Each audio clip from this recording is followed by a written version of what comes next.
we must protect the position of the American dollar as a pillar of monetary stability around the world. I have directed Secretary Connally to suspend temporarily the convertibility of the dollar into gold or other reserve assets, except in amounts and conditions determined to be in the interest of monetary stability and in the best interest of the United States. These countries had the right to claim gold to redeem their dollar reserves. It would put the United States in a position of insolvency. The 1960s was filled with financial crises that involved the dollar, but the total collapse came in 1971. He issued an executive order on August 15, 1971, and said, "I'm sorry, we're not paying our debts. We're certainly not paying our debts in gold." In the 70s, the dollar, it was the first attack on the dollar. And I would say today the dollar is more vulnerable than it has been in a long time. President Richard Nixon took the U.S. dollar off the gold standard in 1971, which had far-reaching consequences for the world's economic stability. Prior to this decision, the U.S. dollar was tied to gold, with the value of the dollar fixed to a certain amount of gold. This ensured stability in the global economy as other countries pegged their currencies to the U.S. dollar, which was backed by gold reserves. However, the Vietnam War had drained the U.S. gold reserves, making it difficult for the country to maintain the gold standard. All the foreign countries, especially in Europe and in Japan, absorbed these dollars pouring into their economies, and they held them in their reserves. They immediately take those dollars and reinvest them in the New York money market. Thus, the Americans, I should say the American government, were able to buy abroad and buy at home at the same time. And gradually this vast foreign exchange component built up as a claim against gold.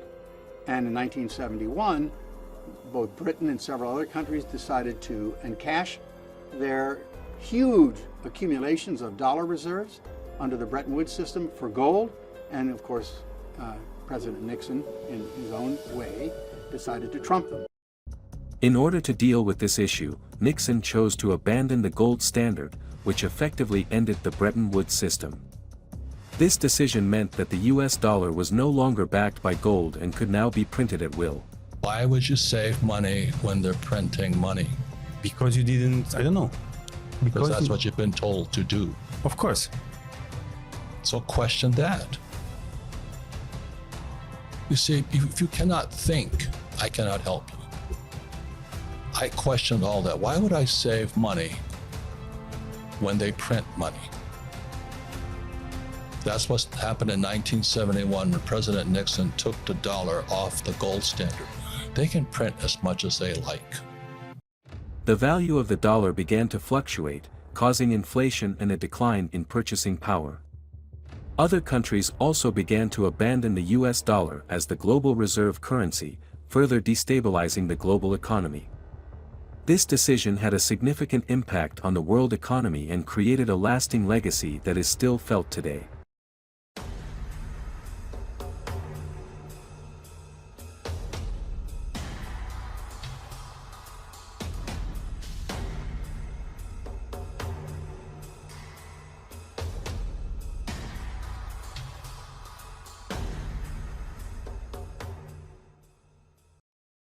One of the immediate consequences of Nixon's decision to abandon the gold standard was the devaluation of the U.S. dollar. This meant that the U.S. dollar was worth less compared to other currencies, and it became more expensive for Americans to purchase goods and services from other countries. This led to an increase in the cost of living, which had a significant impact on the standard of living for many Americans. Until 1971, the world was financially stable. Currencies were covered by gold. The real economy was in balance with the amount of money available. Then, US President Nixon needed money for the Vietnam War. He switched on the money printing machine, not least because OPEC had increased oil prices. This money then flooded the world. Banks came up with new investment models. They now wanted to make money not with goods, but with money alone. This was the start of the financial industry of today. Credit cards and current accounts accelerated financial transactions. Former public responsibilities were privatized. Pensions are a case in point. The private sector is better at everything than the state, so they said. New billions came into play. Moreover, Nixon's decision to abandon the gold standard also had global implications. Countries that had pegged their currencies to the US dollar were left in a precarious situation, as the value of their currencies was now tied to a fluctuating and unstable US dollar. This led to a global currency crisis, which further undermined the stability of the global economy. In response to this crisis, many countries began to seek alternative solutions. Some countries chose to create their own reserve currencies, such as the euro, while others began to stockpile gold reserves as a way to ensure stability in the face of economic uncertainty. The legacy of Nixon's decision to abandon the gold standard can still be felt today, as the world continues to grapple with the consequences of a global economy that is not tied to a stable and fixed standard. Nixon's decision to abandon the gold standard also had significant implications for the U.S. government's ability to manage its own economy. Prior to this decision, the government was constrained by the need to maintain sufficient gold reserves to back the U.S. dollar. However, after the gold standard was abandoned, the government had much greater freedom to print money and pursue expansionary fiscal policies. Overnight, the U.S. hitting its debt limit. Treasury Secretary Janet Yellen warning the government could delay payments as the White House refuses to budge on its spending plans. Here to react. Well, we see the numbers are already $31 trillion in debt, and then we pass this $1.7 trillion monstrosity, plus the $1.5 trillion in COVID spending. At some point, enough is enough. While this may have been beneficial in the short term, it also led to a significant increase in government debt and inflation. The U.S. government began to rely heavily on borrowing to finance its spending, which led to a rapid increase in the national debt. Inflation also became a major issue, with prices rising rapidly and eroding the purchasing power of the U.S. dollar. The decision to abandon the gold standard and print money to finance government spending has contributed to the problem of income inequality. The resulting inflation has eroded the purchasing power of those with fixed incomes, such as pensioners and those on low wages. At the same time, those with assets, such as stocks and property, have benefited from the inflationary environment, leading to a widening wealth gap. Finally, the global financial crisis of 2008 demonstrated the continuing fragility of the global economic system. While the causes of the crisis were complex, many experts argue that the legacy of the abandonment of the gold standard played a role in creating the conditions that led to the crisis. The crisis highlighted the need for greater global cooperation and coordination in managing the global economy, and for reforms to the financial system to prevent similar crises in the future. I think we're in a similar situation today in that the world economy really has to be refashioned in many ways. We are entering the digital age, and I say entering because some people think we're already there, but to me, this is like 1994 with the internet. We're at the very, very beginnings. And so thinking about a totally digitalized global economy, I think is really important. The second thing is, we really have to think through how we're going to deal with China. We've never faced a country that poses such a broad-based economic threat.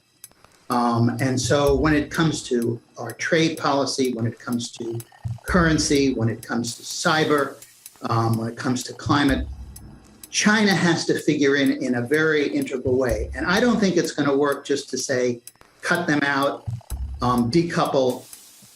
That is not the nature of the global economy. That's not the nature of markets.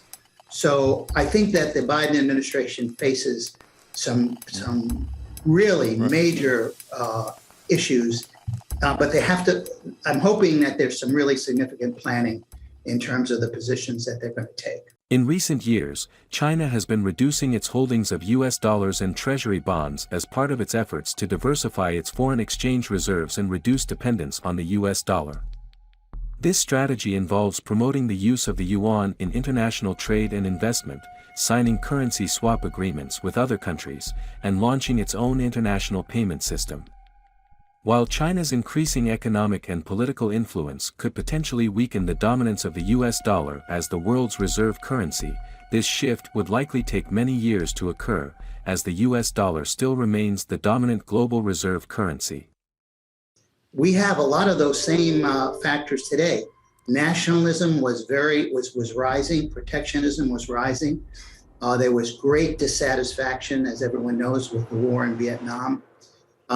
So, you look at today, we've got the same trade problems. We've got the beginnings of inflation. We have nationalism. And so, and in both cases, in the 70s, the dollar, it was the first attack on the dollar. And I would say today, the dollar is more vulnerable than it has been in a long time, especially if you look at the beginnings of digital currencies and the rise of China.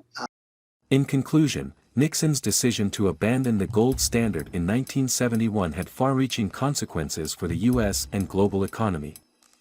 It led to a devaluation of the U.S. dollar, global currency instability, increased government debt and inflation, and undermined the stability of the global economic system.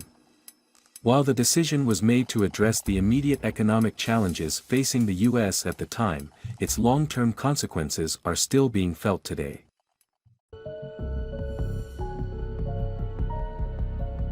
George says as long as we do not have convertibility, he says the Europeans can't do all that much to us. They can't. Because he says when we had convertibility, then they had a right to lecture us about what we ought to do. But with convertibility, without convertibility, that is not the case. You just shouldn't get all that excited about the fact that they worry about our budget. Is that your view? That's exactly right. They can't do one cockeyed thing. And they'll say, oh, well, we've got to maintain our relations. We've asked them to hold dollars. And I said, no, we didn't ask them to hold dollars. They've held dollars. It's been in their interest to hold dollars. That's right. And I said, hell with them. I'm not worried about them. I'm worried about us. That's right.